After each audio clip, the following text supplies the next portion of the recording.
From a character standpoint, Nightcrawler might not be everybody's taste, but that's what makes it so fresh.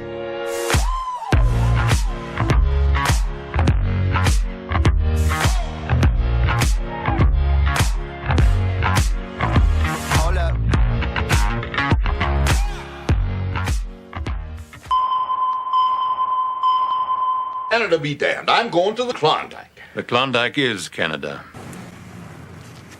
Giorgio, you be doing just fine, brother. I'm not sure how it came about, but there seems to be this repetitive cycle when it comes to Hollywood filmmaking. Studio heads create these arbitrary rules for filmmaking out of thin air. They're coupled with the latest trend, and what follows is a slew of films which quickly grow stale because they're now too similar due to their restrictions. Then someone with the power to greenlight a movie says, "F this," takes the risk of prioritizing artistic vision over money-chasing fads, and disrupts the status quo with a rule-breaking film.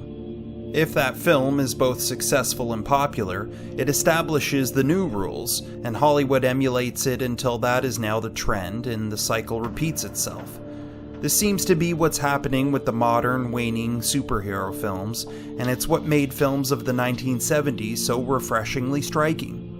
Dan Gilroy's 2014 Los Angeles-based thriller Nightcrawler isn't exactly a trendsetter, but it certainly broke one of the major rules of Hollywood. Have your main character be likable or at least relatable. Rick, I'm very pleased with how you progressed. You're doing a great job. However, you just spilled gasoline on my car, which will lead to paint. I need you to tighten up a bit on this, because if you feel it like that again, I will terminate you immediately, I promise you.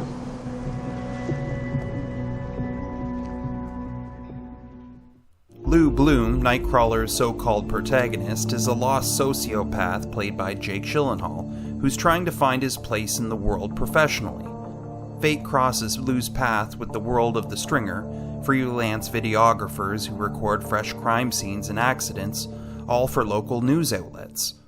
The best and clearest way that I can phrase it to you, Lou, to capture the spirit of what we air, is think of our newscast as a screaming woman running down the street with her throat cut. I understand.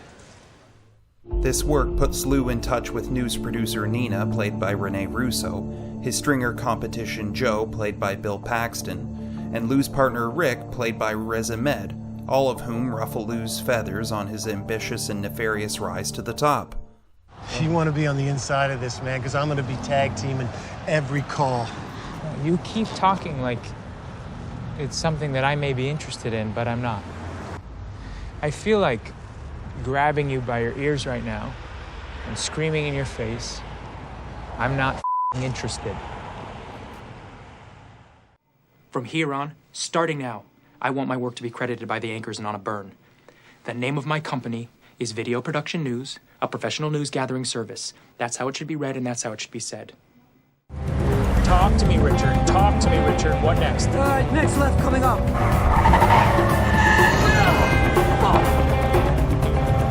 I need more warning next time. Where are we going? Talk to me. What's next? T, keeping on this 6 blocks, then and right. On what? Lou Bloom is not the typical type of character to take center stage in a film. Unlike, say, Joker, which also has a deranged main character, Bloom's journey in Nightcrawler is not about a slow descent into madness, which leads to homicidal tendencies.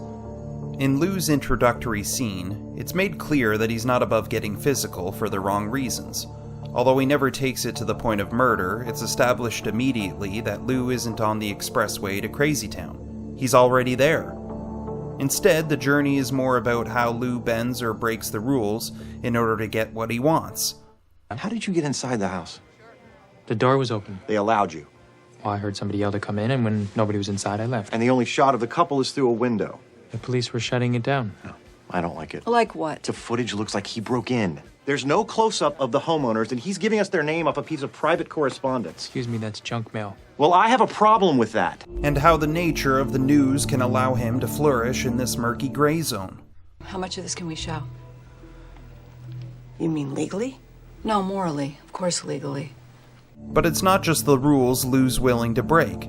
He's also not above bold-faced lying, even if his lies are easily called out, or the consequences are dire. I'll give you 500. This is a custom racing bicycle, sir, designed for competitive road cycling. This bike has a lightweight space-age carbon frame and handlebars positioned to put the rider in a more aerodynamic posture. It also has micro-shifters and 37 gears and weighs under 6 pounds. I won the Tour de Mexico on this bike. No bike's got 37 gears. What do you think about that? I think that would be a very unprofessional thing for me to do in my business. It would be murder. I can understand why you're looking into it, but I didn't do anything like that. Nothing that could be considered wrong. You don't fool me for a minute. I'm glad. I think everything you said is a lie. I'd probably go as far as to say that Jake Gyllenhaal brings the most outstanding performance of his career in Nightcrawler.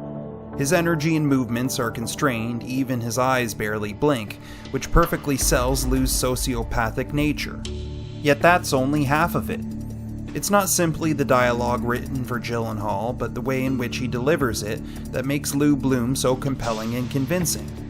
Throughout Nightcrawler, Lou speaks of business and success in very ambitious, yet impersonal terms. It's as if he's reciting from a textbook rather than speaking from experience that makes Lou sound entirely analytical. This is the case with all of his interactions, but it's especially cringeworthy when it comes to Lou's flirting. I bet you're beautiful any time of the day. In fact, I'd say you're much prettier than Lisa May's. I like the dark makeup on your eyes. I also like the way you smell. F***ing run, Renee, run! Woo! Yeah. Once again, I've narrowed the scope of a video to a specific, albeit big and significant part of a movie.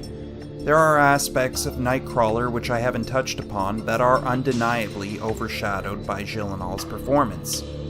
Robert Elswit's utilization of cityscape lighting and smooth depiction of frenetic action, especially in the third act, really escalates the progression and creates an ambiance with the cinematography. This, coupled with James Newton Howard's subtle, yet suitable score, proves Nightcrawler has more to offer than simply what its lead can provide.